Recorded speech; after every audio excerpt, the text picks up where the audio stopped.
Hello everyone, welcome to episode 12 of Wake Up Call. Today we have a very exciting episode with a special guest. We'll be talking about quite an intriguing topic, maybe that many of you have not even thought of before. We'll be talking about prison abolition. And for that, we have a very special guest from the organization Critical Resistance, based in California in the United States. Viju, welcome to the show. Great. Yeah, thanks, Wilda. Thanks for having me. So to get started, could you just tell us a bit more about your organization, what it exactly does, and what it aims for generally? Yeah, totally. So Critical Resistance is a national grassroots organization dedicated to ending policing, imprisonment, and surveillance, and replacing that with what actually makes our community safe. So those are things like housing, healthcare, and food, and stuff like that. So in other words, our mission is to end the prison industrial complex by challenging the belief that caging and controlling people makes us safe. We believe that basic necessities such as food, shelter, and freedom are what actually make our communities secure. So actually earlier when you mentioned prison abolition, our mission is a little bit different, where we actually assess our main target of abolition to be the prison industrial complex, which I'll get into in a second. And oh, sorry, go ahead. Yeah, of course. No, I was just going to ask you to elaborate whenever you're ready on what the prison industrial complex is. But I'll let you finish your thought. Go ahead, Viju. Okay. Yeah, for sure. Yeah, I was just going to talk a little bit more about kind of critical resistance. So we have local city-based chapters to fight the prison industrial complex in local contexts, where we often engage in different campaigns and projects that work to dismantle the PIC, the prison industrial complex, by reducing the size and scope of various parts of policing, imprisonment, and surveillance. So what that can look like is reducing funding to prisons, imprisonment, policing, and surveillance, reducing the scale of those systems, challenging the idea that we need prisons, imprisonment, policing, and surveillance to keep us safe, and then also reducing the power that the tools and technologies that are used for these systems have. And yeah, to get into what is the prison industrial complex. So for us at CR, that's a term that we use to describe the overlapping sets of interests of government and industry that use policing, imprisonment, surveillance, and punishment as quote unquote solutions to different social, economic, and political problems. And so we see the PIC through its reach and impact as maintaining the power and authority of, helping and maintaining the power of people, or the authority of people that have their power through different privileges like social, economic, racial, or gender privilege. And yeah, and we're organizing against it because we don't see that as actually addressing the root causes of why violence, harm, and conflict happen in our society. And yeah, I'll pause there. That was a lot. Just to build up on that, I actually wanted to ask you a bit more about how those power structures really work, because I feel like the dominant view in society is that prisons keep us safe, that the government cares about people, that they want the best for them. So could you just kind of build upon how did the prison industrial complex arise, and how exactly is the government sort of making prisons bad or working against its own people? So we see prisons, or while prisons, police, and surveillance have existed for generations, so lots of years under racial capitalism, we see the PIC as a set of overlapping industries and institutions that actually emerged after World War II as a counterinsurgency response to neutralize rebellion and revolution. So we mainly see the PIC as being a more recent phenomenon that exists, that like more so arose since the 60s and the 70s. And so a lot of our work is to kind of address the current phenomenon of the PIC, which we see as having emerged more recently. And so one example of that is in California. In the 20 years from like the 90s to the early 2000s, California actually built 23 prisons in the course of 20 years. And so that was part of this like massive expansion of the powers of the prison industrial complex that we saw. And so our work is kind of addressing things like that expansion, different policing institutions that have like tried to grow their power and things like that. So, onto the concept of prison abolition, which you said was sort of the end goal. Just what would that look like? I mean, I think I speak for a lot of our viewers in which I sort of cannot imagine a society in which, you know, we don't lock people away for you know, committing crimes. So does this look like decriminalizing a lot of activities? Does it include like, you know, different sorts of punishments for crimes? What does it mean for, I mean, this is a question I'm sure you get a lot, but what does it mean for the most violent and you know, dangerous in our society that, you know, in many cases may be either beyond rehabilitation or just be a present active danger? What do we do with people that commit crimes of that nature? Just sort of what are the mechanics that eventually lead to a society free of imprisonment? Totally, yeah, that's a huge question.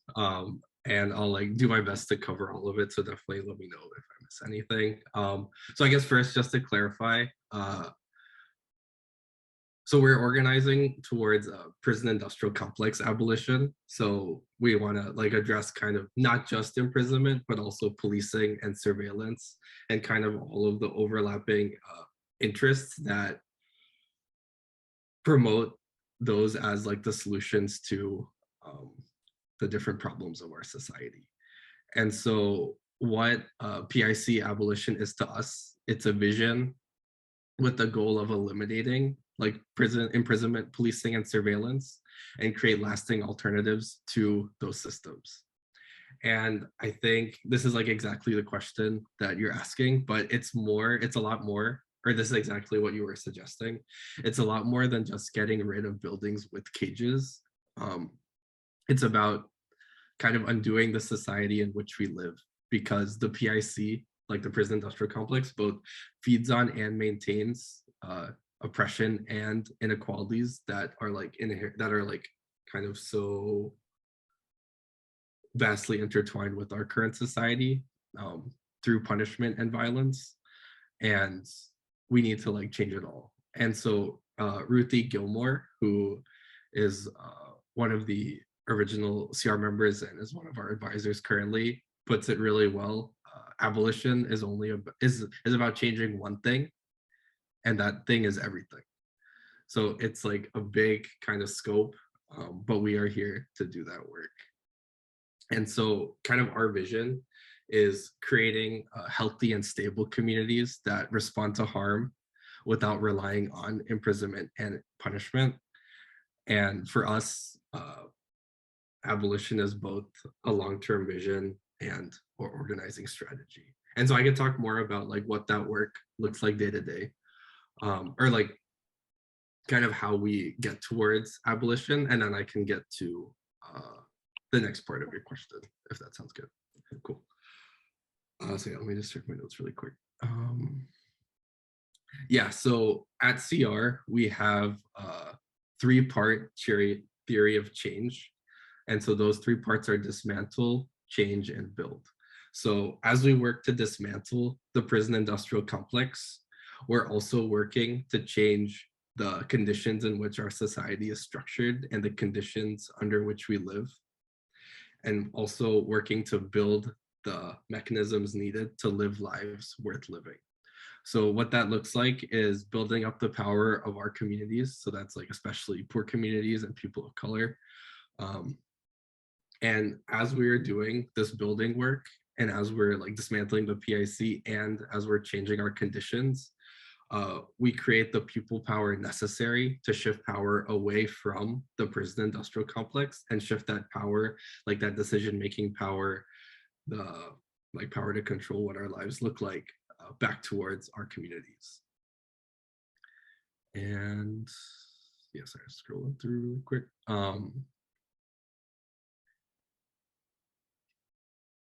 And then, yeah, so in terms of like dealing with crime and unstable folks or like people who need support, yeah, that's a good question. And I guess first I'll say,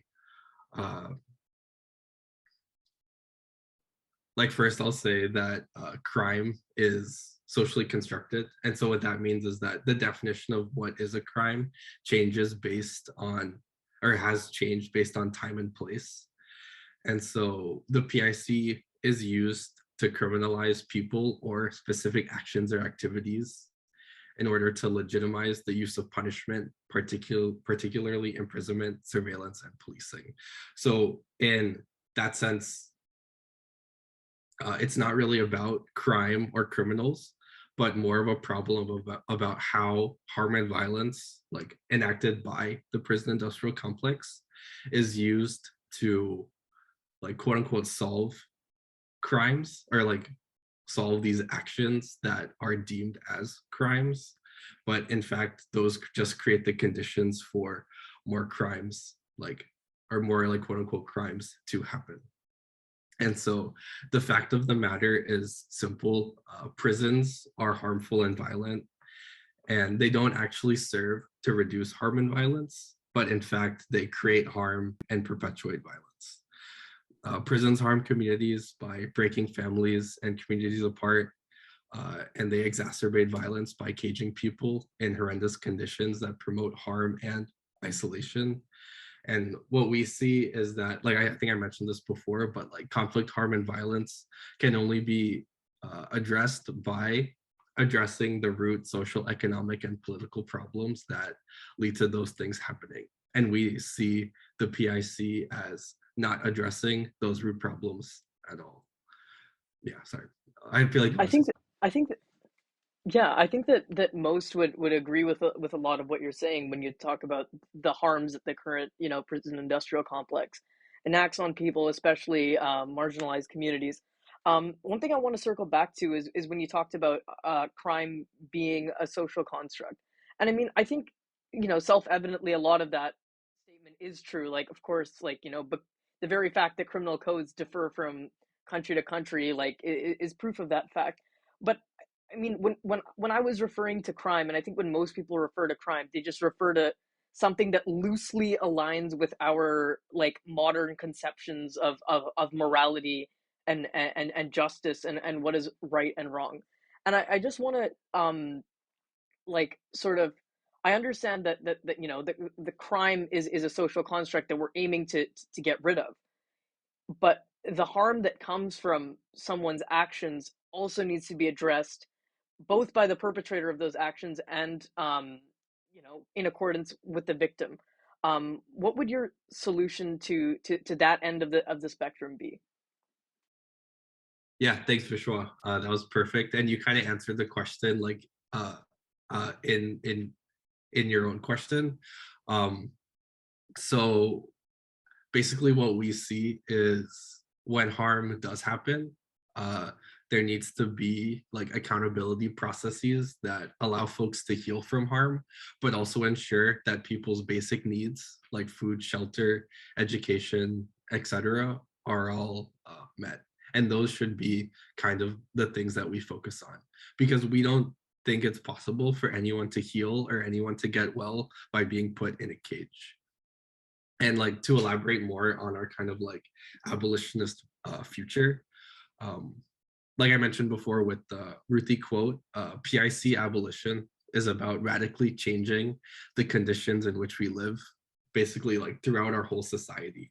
And when we change those conditions, we'll also change like people's behaviors, and people's behaviors like will change. So in this like kind of futuristic abolitionist world, where the PIC doesn't exist, harm and conflict may still occur, but like our vision and like what we believe is that with these accountability processes and with everyone's needs being met, the level of violence and the level of harm that happen will be totally different. And so we kind of yeah, basically it's hard to imagine what an abolitionist world will look like, and we're not going to get there tomorrow or just like by changing one thing. So we have to make kind of a vast set of changes to our society and to how we like interact with each other, how we interact with ourselves, etc., in order to get to that abolitionist world.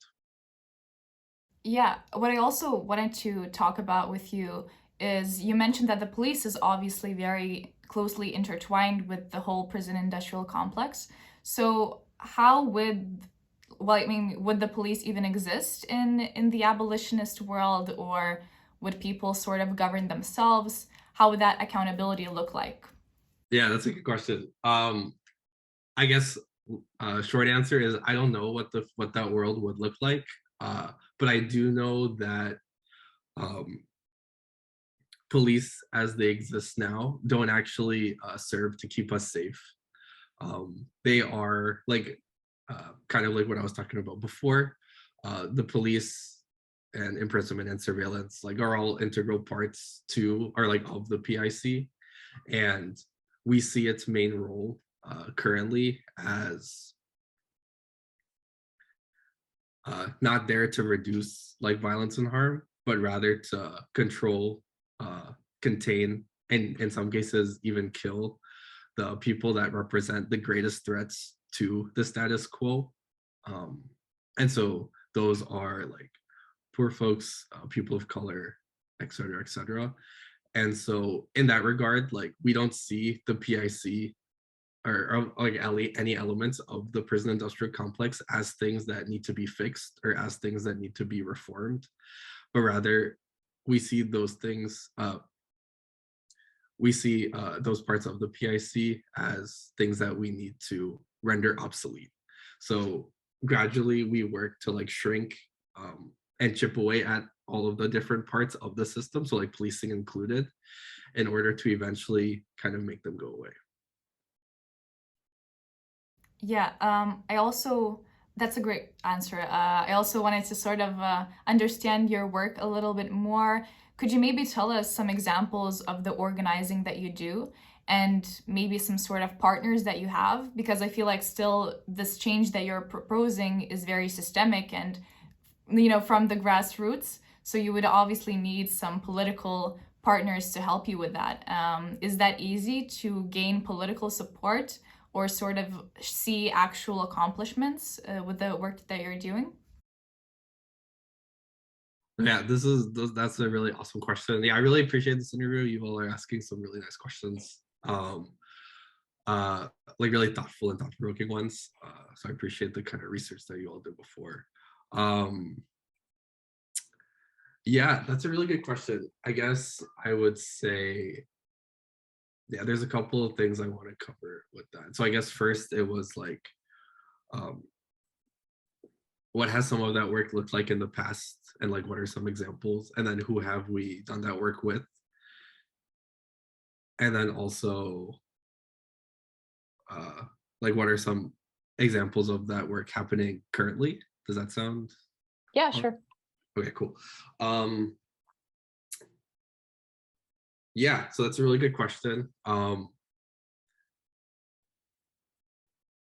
So like I mentioned before, we engage in abolitionist campaigns and projects to reduce the like size and scope of the prison industrial complex, while also like changing conditions and building up our like communities, strengthen our community people power.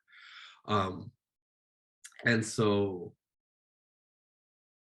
in those abolitionist campaigns, we often target local piece of the prison industrial complex and work to like, and so that local piece could be like a new jail, like a jail construction project, a prison expansion project, a local part of policing or something like that. And then we work to basically get rid of that.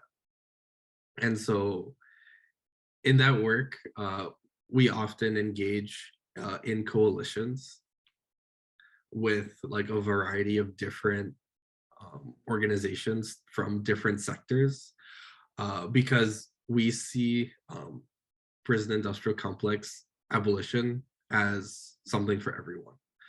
And so when we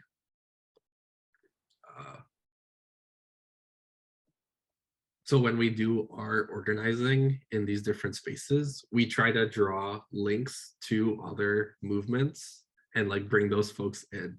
So one example of this was the Stop Delano 2 campaign, which was the campaign that stopped California's prison expansion program that I mentioned earlier. And so in that campaign, folks found a lot of links for environmental justice organizers and the prison industrial complex abolitionists, and actually found out that the site of the prison construction was like one home of this endangered species. I think it was called the kangaroo rat. And so we actually drew those links and then used that as and we're able to get folks on board, like not only for the kangaroo rat, but also for like the broad array of links that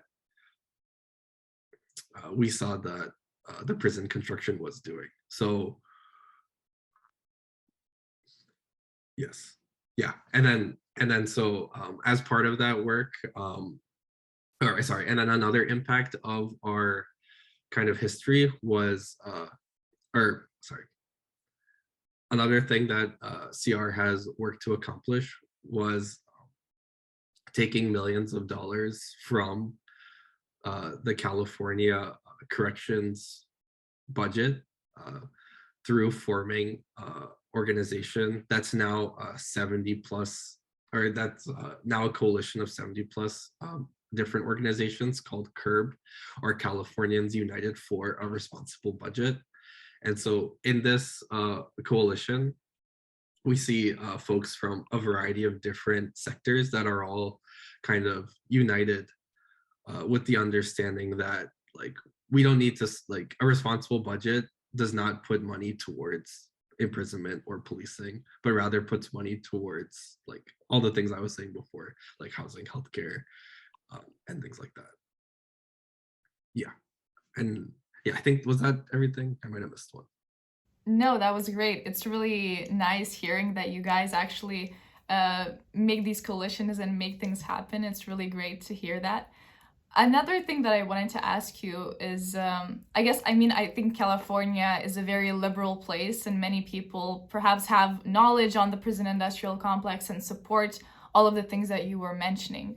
But whenever I'm talking to many of my friends who don't necessarily have this knowledge or are overall a bit more conservative when thinking about prisons, the police, sort of, keeping out the bad guys in society, it is very hard to have these conversations with them, because even if you try discussing it, they kind of shut it down because it's such, perhaps even a radical idea to many people. So how would you approach this topic with someone that is not educated on it or is very shy to even think about it? How would you explain that reforming the police or the prison system can't work and that we need to abolish it? Oh yeah, thanks, Melda. Another awesome question. Yeah, I guess the way I would probably approach it is basically asking that person, like, what are some problems that you have in your everyday life? And then someone's like things might be like, oh, like in California, for example, there have been a lot of wildfires. So people are like dealing with a lot of smoke in the air and like, a lot of other issues like that. Or um, an example is like housing is pretty tough and like super expensive here. So like maybe they have trouble like paying their rent or things like that.